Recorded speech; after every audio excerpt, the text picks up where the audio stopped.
धुले जिले में अखिल भारतीय दवाई विक्रेता संघ के आह्वान पर 20 मई को अवैध ऑनलाइन दवा बिक्री और कॉरपोरेट कंपनियों की अव्यावसायिक प्रतिस्पर्धा के खिलाफ बड़ा बंद रखा गया, जिससे जिले में करीब 1800 दवा विक्रेताओं ने हिस्सा लिया। शिरपुर शहर में दवा विक्रेता के करवन नाका से तहसील कार्यालय तक काली पट्टियां बांधकर और तख्तियां लेकर शांतिपूर्वक पैदल मार्च निकाला। आंदोलनकारियों का कहना है कि ऑनलाइन दवा बिक्री को लेकर कानून में स्पष्ट प्रावधान नहीं है और फिर भी यह देश भर में जारी है, जबकि उच्च न्यायालय में इस पर रोक लगाई गई है।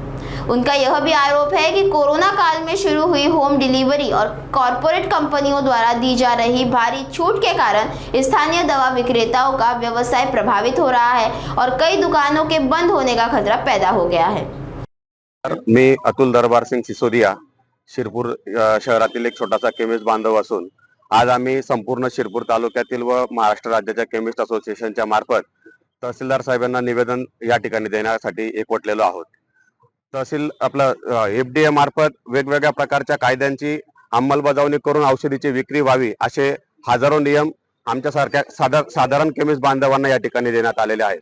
परंतु ऑनलाईनच्या मार्फत नशेच्या गोळ्या असतील, गर्भपाताच्या गोळ्या असतील, यासारख्या असंख्य अशा कोडिनच्या सिरप असतील, यासारखे असंख्य असे जे ड्रग्ज आहेत की जे शासन साधारण दुकानदाराला विक्री करता मज्जाव करता अथवा बंधन करतं, असे ड्रग्ज हे ऑनलाईन मार्फत सर्रासपणे विक्री होत आहे आणि यामुळे होणाऱ्या नागरिकांचं जे नुकसान आहे ही गोष्ट टाळण्यासाठी आज संपूर्ण केमिस्ट बांधव या ठिकाणी एकवटलेले आहेत आणि त्याच्या संदर्भातच आम्ही निवेदन या ठिकाणी सादर करतोय। हा बंद सरकारचा लक्षवेधी बंद म्हणून आम्ही एक दिवसीय ठेवलेला आहे। जर यदा कदाचित यावरती व लोकांच्या जीवनाशी सरकारने सुरू असलेला खेळ जर बंद नाही केला तर आम्ही भविष्यात हा तीव्र स्वरूपाचा आंदोलनाचा इशारा आज या निवेदनाच्या मार्फत या ठिकाणी देत आहोत। धन्यवाद। नमस्कार, मी शांतीलाल संतोष पाटील, जिल्हा सचिव, Dhule district chemist association Dhule. हा ऑनलाईन फार्मसी बंद झाला पाहिजे यासाठी आमचा मूकमोर्चा निघाला आहे।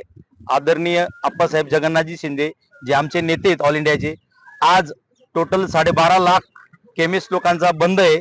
बंद का?